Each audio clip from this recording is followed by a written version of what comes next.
So now we're going to kick off video 7. So I think I've covered everything on this screen that needs covering.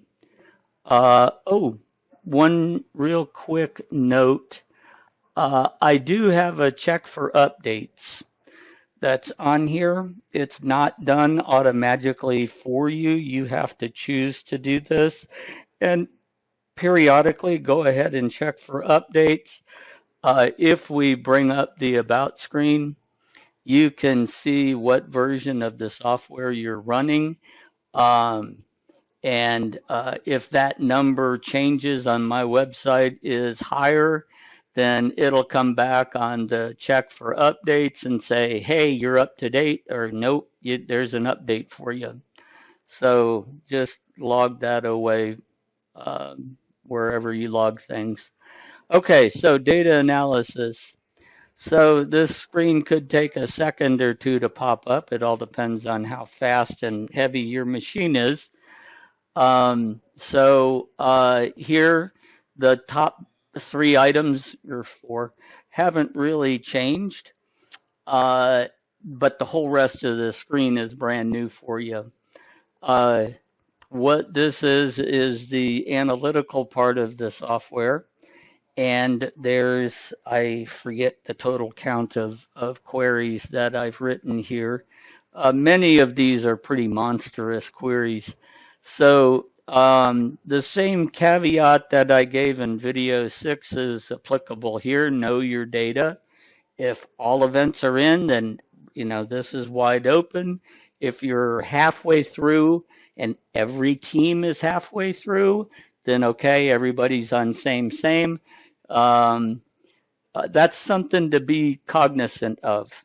So you have the highest match, total score, autonomous, controlled, the sum of all the scores that the first 3 here are at a match level. So that means you play 6 or 7 or 8 matches in an event. All 6, 7, or 8 will be present as a record here. Okay, this is looking for the individual match highest score. Okay, now we drop into the sums. This is the sum of all the scoring that you've done and how that shakes out. This isn't the average. We have average as a separate set where you can look at the average score across all 8 games that you've played. Here's the person with the highest average. And then we step into pivot tables. Pivot tables are unique tables. This is where the heaviest SQL is. Pivot tables take rows of data and turn them into columns. That way you can see the highest auto quantity for Coral level 1, who out of all the teams scored the highest quantity, okay? Or who has the auto points, that's actually multiplying by the point stuff. And then you also have control points being thrown in there for fun. This screen and these grids are unique, separate from the grid on the first screen, in that you can actually click the columns and sort the data from high to low. Now, I put it only here because these columns are either all numbers or all text. When you start mixing numbers, things get kind of hinky with sorts. Sometimes if it does an alpha sort, you'll sit there with 10, 1, 10, 13, those numbers before you get to the number 2.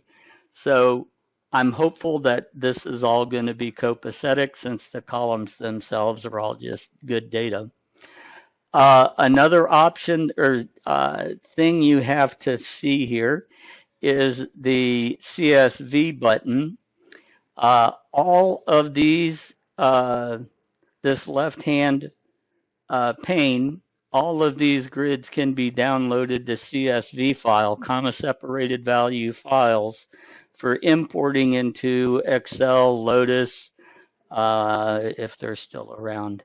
And like LibreOffice Calc, if you use that, that's what I have here running. So you can export to LibreCalc or Excel, bring it up in Excel. If you're a person who's very comfortable in playing around in Excel, graphing and charting, well, you can build against this data sets here. Now, the one caveat difference that we have in all the CSV files is that on the pivot tables, if you notice, we've given you a pivot table unique to each scoring method that you have configured for this year, all right, for all the events for this year. So it takes all of those, how you score points, and turns them into pivot tables. When you export the pivot table CSV, it actually will export the entire set of scoring methodology, the scoring options pivot table, which is kind of the root table that all of these are pulled from. So you'll get all your autonomous scores, then you'll get all of the controlled scores. If we jump back to the total here, as we click on things here, you're seeing these guys jump over here. So this is Cyber Blue. We can come over and see how Cyber Blue fared. Here's our rating of excellent that we gave them on match 1. They're going to also be on match 1131. We're going to come down here, and the check boxes, I actually went back and gave them an autonomous. Did they get off the line? Yes. Obviously, if they scored 31 points in autonomous, they got off the line.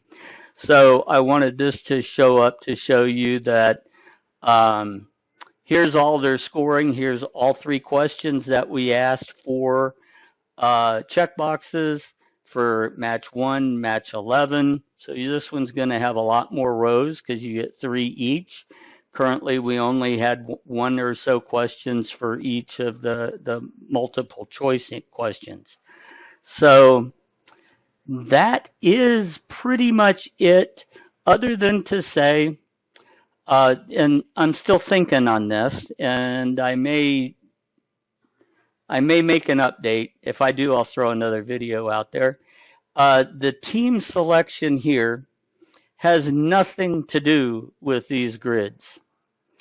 Okay. I left the field there and didn't freeze it on all events because I think it is worthy to note that maybe we want to say, I want to see all the TechHound scores, and by selecting this grid will only represent TechHounds.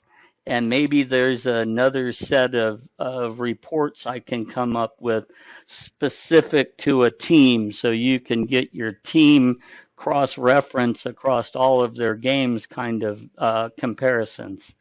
So depending on where you are and where I am on all the software, that's the whole application. You can jump back and forth. This screen takes a second. I don't have the killer monster machine here. As a matter of fact, it's about 5 years old, 4 years old, so it's not a real horse. And these are pretty big sequels.